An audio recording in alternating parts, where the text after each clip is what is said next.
to the second movement of Shostakovich's Symphony No. 13, a work written to commemorate the tens of thousands of Jewish victims of the Nazis at Babi Yar, just outside Kiev, in September 1941.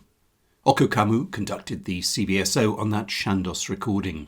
And the Babi Yar Symphony is one of four works that the music critic of the Boston Globe, Jeremy Eichler, focuses on in his superb new book Time's Echo, just out from Faber. I'm James Jolly and welcome to this Gramophone Podcast, produced this week in association with Wigmore Hall, who over the next week play host to pianists Stewart Goodyear, Marc-André Hamelin, Lortie and Dénes Varjón, singers Regina Kuhlemann, Anush, Hovhannisyan, Jasurbek, Khaydarov and the Castalian Quartet. Time's Echo tangles with memory, what we choose to remember, what to forget as history takes hold. And he argues that music in many ways can become the most powerful form of memorial. And alongside the Shostakovich, he engages with works by Richard Strauss, Arnold Schoenberg and Benjamin Britten. I caught up with him recently to talk about his book. I always think it must be very difficult that when you're looking back at the 1930s, the war, the Holocaust, Nazism, Hitler, there is probably libraries of books written on this subject. And in a way, it's almost like this incredibly bright light has been shone onto this very dark period in history. And we can see into the deepest, darkest corners, which actually slightly distorts the picture because, of course, people living at that time would not have had the incredible panoramic vision that we have. And you make the point in your book where you say information replaces knowledge. How as an author do you balance that? Because yes, it must be wonderful. You can get statistics for just about anything you could possibly want. But at the same time, there is stuff in a way that you can see that maybe you shouldn't be able to see because people back then wouldn't have been able to see that, creating this sort of moral miasma around things. Right. It's a great question. And it sort of touches on two really central aspects of this project. The first was an attempt to write about this period without doing what historians call backshadowing, by which they mean viewing the past through the lens of the present in the ways that you're just describing. And it's interesting. It's sort of, well, what's so problematic about that? In a way, though, if you think about it, the people living through that era, as you say, really had no idea what was coming. Of course, many of them. I mean, we have examples of some artists like Schoenberg we can talk about who was particularly prescient, but especially, up until the First World War, between the wars, there were many different ways that European history and German history could have gone ahead. And what happened was only one of them. So when we look back only through the prism of what we know happened, these tragedies that befell so many people, we end up denying something of the vibrancy of that period as it was being lived, and the real and actual cultural attainments of a lot of the people that I'm writing about. And we sort of force them into a kind of a prescripted story, in a way, a kind of lockstep march toward the abyss. And so one of the goals I had in writing about the pre-war era, which portion of the book does address that era, was doing so without the backshadowing. The second part that you ask about in terms of the books and information versus knowledge, that was another thing very much on my mind. I early on read about the survivor Jean Améry, and who in the 1960s attacked French society at the time, was very critical of his own era for essentially publishing books of history so as to forget that history and so as to place this kind of incredible and morally unassimilable past into what he called the cold storage of history.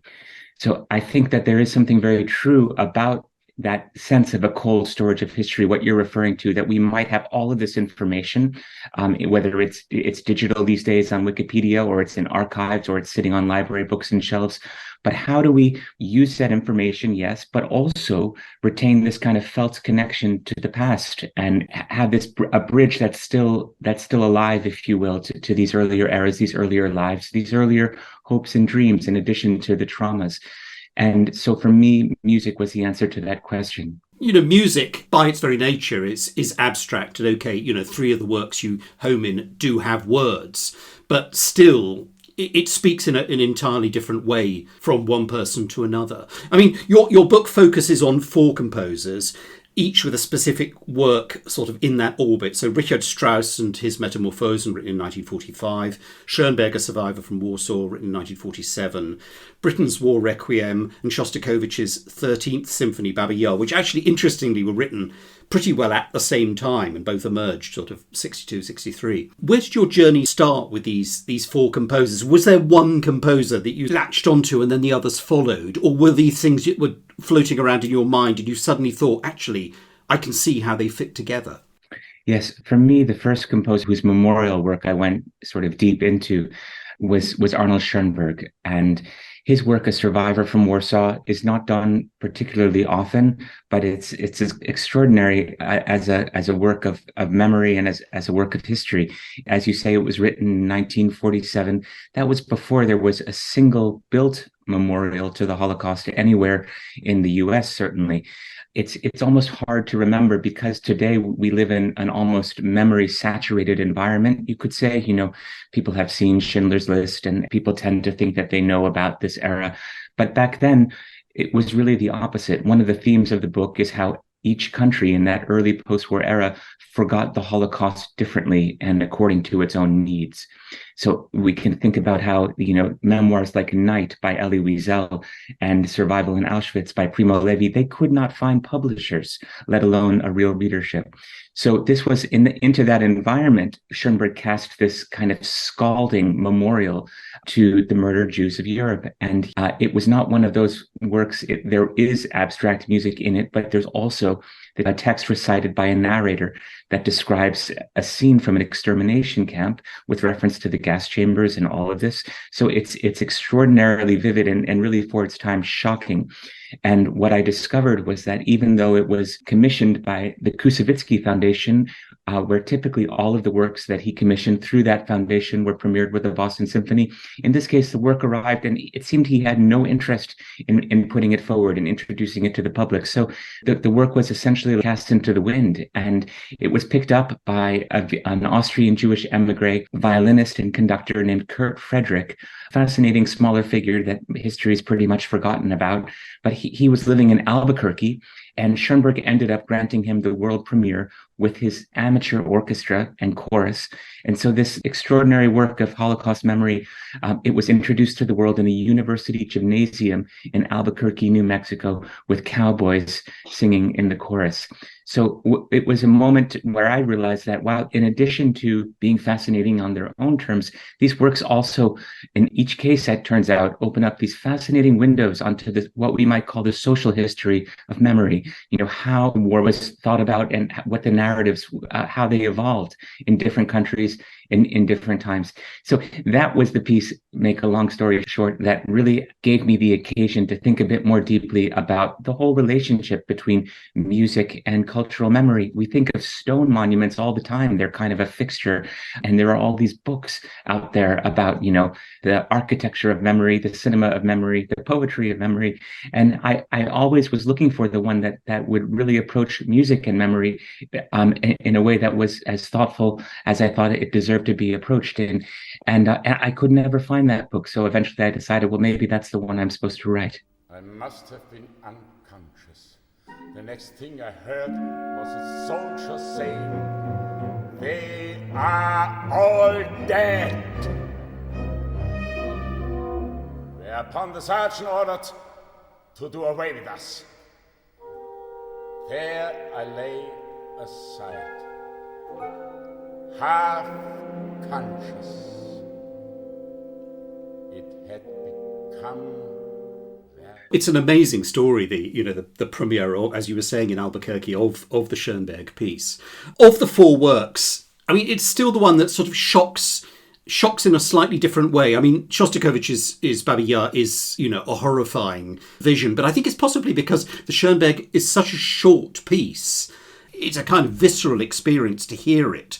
And because it's so short, it's got to sit alongside something else, which is, in its way, that's also a fascinating, how do you frame the work? I mean, I think I probably only heard it live twice, and I think both times it's been paired with the Beethoven Ninth Symphony, which in a way sort of overturns the narrative. It's almost saying, okay, this is Schoenberg's vision. Now we're going to put the world to right with this thumping great symphony that we're now going to play. It's a very, very difficult work to actually place in the concert hall. Yes, it really is. And it's interesting, you mentioned the sort of the 12-tone language with which in which the piece is written.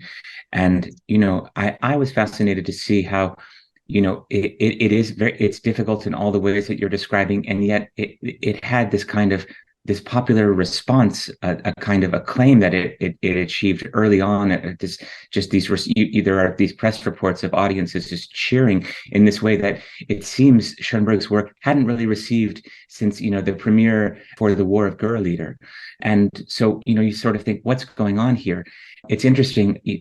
Theodor Adorno comes along and says, well, this is music. Schoenberg's music was sort of like an X-ray almost, has all along been dissonant because it's been seeing into these sort of these latent and violent impulses sort of behind the civilized veneer of society itself, and that in the Holocaust, in the Second World War, these all sort of broke through for all of us to see. And Adorno's phrase is, Schoenberg's music met the world it always prophesied. And in a way, it seems that that does help explain. All of a sudden, he becomes, Hans Eichler calls him the epic composer of Dachau. That's not an exact phrase, but this idea that Schoenberg's music had this truth about modern life in it all along, and this perspective gets retroactively conferred on his earlier works as well. So it becomes, in a way, a whole turning point for his reception in an interesting sense, and also, of course, then becomes a very controversial work as well. The composer you sort of runs contemporaneously with him in your book is Richard Strauss, and his memorial work is Metamorphosen, which we still don't really know what it's memorialising exactly. And I have to say, I found the section on Richard Strauss probably the most uncomfortable to read, and I suspect you probably found it the most uncomfortable to write about. Simply because, to put it very bluntly, he doesn't come out of it very well. I mean, his behaviour and his attitude, his self-seeking, his self-serving, his attitude to Stefan Zweig. I mean, did you find, as you dug beneath the surface of the whole Strauss biography, did you find that awkward to come to terms with? Absolutely. It was Strauss was by far the hardest of the four of them to write about. I wanted to try to reckon with, as much as I could, access of the historical record. I wanted to really look at how he treated some of his contemporaries like Stefan Zweig, where I have a whole chapter that basically looks at their relationship and their correspondence in the early years of the Third Reich. And it's amazing when you look closely at that correspondence, you can sort of see, in some senses, the real-time dissolution of the whole German-Jewish symbiosis. And it's sort of all there right in front of you. And as you say, Strauss does not come out looking particularly well. I mean, the phrase I keep coming back to is a sort of moral compartmentalization that seems very hard to defend. On the other hand, I really tried hard to also summon the different factors that we should also keep in mind when thinking about his behavior. The fact that he had a Jewish daughter-in-law and Jewish grandchildren, and at a certain point felt himself at least to be very much in a bind where he would need to continue currying favor with senior Nazi officials to protect his own family. But it's a really complicated case. And, I didn't want to let him off the hook, so to speak. I didn't go into this to sort of wage some kind of prosecution. I mean, these questions have been around for so many decades. I didn't think really that I was going to come up with something particularly new about whether, Strauss good, Strauss bad, somewhere Strauss in between, but it was really seemed important to still go through the life, and then go through the art. Because as you say, Metamorphosen is an incredibly powerful memorial, but it's really a mysterious one, where in the final lines of the piece, he writes in memoriam, just those two words beneath a quote from the slow movement of Beethoven's Eroica Symphony. And what are we to make of this? In memoriam to whom? To what? What is this piece actually about? And I ultimately felt that I had to do the best that I could to surmise two answers to that question. One was, what might it have actually been about for Strauss, but then also what might it be for us today? And that the latter was an interesting question, because it gets at this whole aspect of where does the meaning of a work reside? Is it in the work? Is it in us? Is it all just our projection? The book contends that it's somehow in the relationship between the two, and that a composer can, through their intentions, set a certain interpretive frame. A work can be launched into the world in that way, and in some senses limit sort of what we can do with it, so to speak. But even if we were to know his or her intentions completely, that couldn't really limit the range of meanings that these pieces are capable of taking on today. And that's sort of like those medieval writing tablets, the palimpsests, that every performance adds a new layer. And so I ended up trying to take a sort of in a way, a kind of active role in reinscribing, you could say, Metamorphosen, by telling the stories that Strauss seems to have left out of his own narrative, which was to say the kinds of the suffering that was going on all around him in his town of Garmisch, where all of the Jews were expelled, where his neighbors committed suicide. And he claimed and may have been to some extent ignorant of some of these aspects.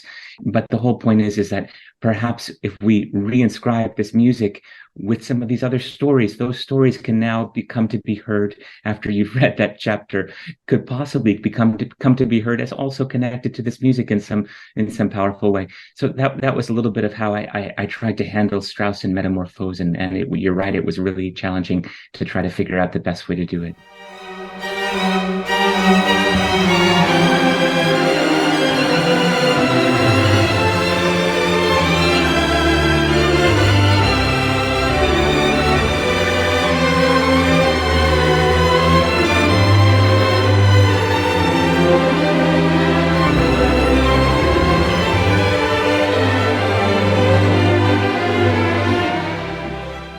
Looking at the other two composers, Britten and Shostakovich, I mean, in a way they sort of intertwine, because they were good friends. Although interestingly, they didn't share a language, that didn't seem to stand in the way of them communicating in this incredibly intense way.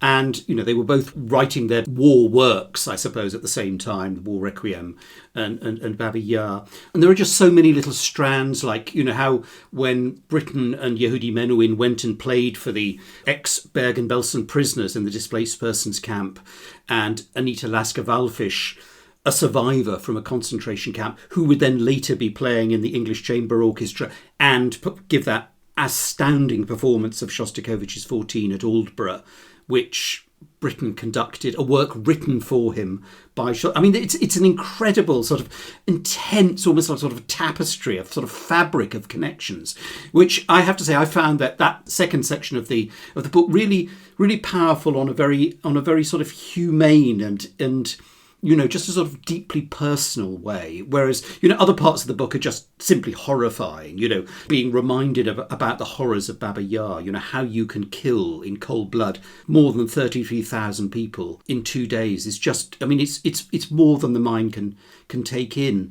And that's, I think, why the intimacy of the Britten-Shostakovich relationship actually works so beautifully, because these two quiet men created these desperately powerful pieces. Absolutely, yeah. I found that it was really, as a writer, I really needed kind of the tonic of their friendship, because, as you say, there's so much that's so difficult about the history that these pieces are recalling. But then you have this really, as you say, improbable connection between these two men who shared no common language, who were writing on opposite sides of the Iron Curtain, but somehow, in some senses, allowing for these vast differences between their two societies, shared a kind of common vision for the possibility of their art.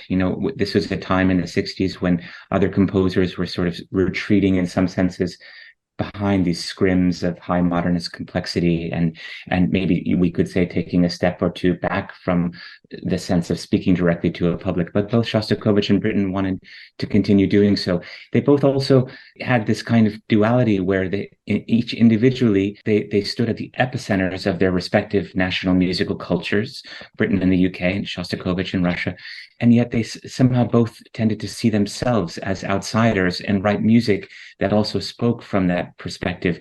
I think Britten in some senses because of his pacifism and because of his homosexuality, and Shostakovich because of his commitment to kind of continue trying to write music of authenticity and truth-telling in a society completely built on this thin tissue of lies. You know, when you read about Shostakovich 13, well, you don't even have to read about it. When you listen to Shostakovich 13, you realise what an unbelievably courageous thing that was to do, to write a work like that, when Soviet history was almost closing around Babi Yar, largely because, you know, you couldn't commit an atrocity like that without having, as it were, help from Soviet citizens, as they would have then been. The Nazis didn't do it alone. They did it with a lot of help. That clearly was something very, very difficult to assimilate. And to write a work that basically says this is exactly what happened is unbelievably courageous. Yes, I think what you're also referring to is sort of the incredible efforts on the part of the Soviet regime after the war to essentially erase the memory of the Holocaust on Soviet soil for all kinds of reasons, because there was a lot of collaboration for sure. Also because this kind of Stalin's idea of trying to kind of collectivize the losses, the immense losses that the Soviet Union suffered. Nowadays, people talk about 23 million people. And that, first of all, that number was dramatically underreported in Stalin's time, but also kind of collectivized that there was this phrase, do not divide the dead. You know, everyone kind of fell as a Soviet citizen, and there was no room in this narrative for this idea that individual ethnic groups were singled out for extermination. And, you know, this was taking a step back, James. This was one of the things I felt that I could do also coming to this material as a music critic, but also trained as a historian, is that in other accounts of Babi Yar, the Babi Yar Symphony, for example, I've always tended to read about it. We sort of know the kind of program note style, and this movement is you'll hear this and that, and it can be very helpful as far as it goes. But the goal in writing about works in this book, in writing about works like Babi Yar, was really to put them. The word historical context doesn't even really do it justice, but is almost as if you can't really understand the courage and the impact and the importance of that work of the Babi Yar Symphony, unless you put it against the backdrop of this incredible sweeping Soviet war on memory. And so I talk a lot about that war on memory before we even get to the symphony. And so hopefully it all becomes that much more vivid and powerful for the context of that discussion. I mean, the way I thought about it is that too often history is written without reference to music. And too often music is really written about without proper reference to history, not in a program note sense, but in this deeper sense. And, this whole idea of a timeless masterpiece essentially takes these works outside of time. And I wanted to push back. It is a book with lots of links to very dark and challenging eras of the past. But one of the other suppositions that the book tries to place forward is that inside every memorial is also a kind of glimpse forward into the future. I mean, basically every memorial chooses what aspects of the past we want to carry forward, and whatever we do carry forward can be built upon. And so I try to make it really not exclusively a work of elegy, but also in some senses a generative work, because it is very much about how we choose to live here and now in our society, and the kinds of values that we realize through looking at this history, the values that societies have to choose at each juncture going forward in order to become the kinds of societies they wish to be. So there's, I hope, not only a kind of elegy or sadness to this book, but also some sense of the creative potential of memory in terms of bringing forward these resources for an alternate future. Probably the greatest tribute I can pay to your book is that as I was reading it, I went back and listened to Metamorphosen.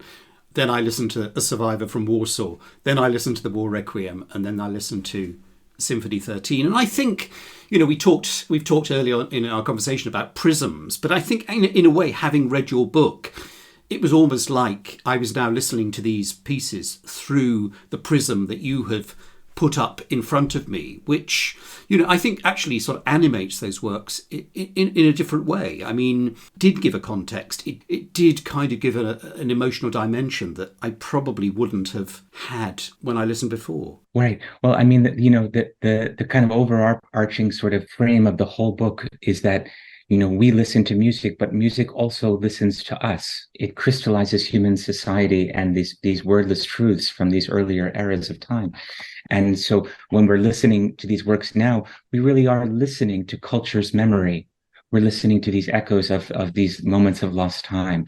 And so when you put it in that context, my hope is that, exactly as you're saying, it's gratifying to hear that the experiment worked to some extent in your experience. But the hope is really that so much more can come through the prism of these works once we've inscribed and re-inscribed them with the stories of their era. They become almost like these little keyholes that we can peer through and that open up into these much vaster vistas. But, a lot of it does have to do with first educating ourselves as to what actually happened in these times before we can hear those resonances. And the way I came to understand it is, in a sense, I call it deep listening, is listening for the music as an echo of lost time. I say deep listening is to a work of music the way a performance is to a score. Without a musician to realize a score, it's nothing but lines and dots on a page, right? And without deep listening, without an active engagement on the listener's part, there is no memory in music. It's just, this kind of decorative art form streaming, on Spotify into an empty room. It's sort of the voices of the past, as it were, whispering into the void. And I think, these four works, each of them has an intensity. And I suspect that, if you talk to somebody, who knows their music a bit, and you said, when was the first time you heard any of one? They will come immediately, because they make such an extraordinary impression on first hearing, and then, all subsequent. But it's the first hearing. If somebody said to me, when did you hear Metamorphosen? And I would immediately say, well, it was the Berlin Philharmonic, it was Herbert von Karajan in Oxford, and it was one of those occasions I will never, ever, ever forget. And I think you would say the same for all of them, because they have this extraordinary resonance as works, which is why, your choice of these four is really masterly. I found that too, in terms of their power. And again, circling back to what we were saying earlier, a power on their own musical terms, and then hopefully, when kind of approached in this way, also this power to kind of burn through the cold storage of history and really unlock these deeper sort of kind of felt contact with these earlier eras, as opposed to a purely intellectual one. Thinking of the pieces themselves as these kinds of repositories of living memory. That was a particularly important aspect for me. Writing the book was just to note historically that the book I am working on it. We're reading it now at a moment when the generation that lived through that era and is capable of telling its own stories, is disappearing. And so, in some senses, the living memory that these works carry forward becomes that much more important and that much more relevant. And I think of this description from the French historian Pierre Nora, who spoke about these repositories of living memory like shells on the shore after the sea of living memory has receded.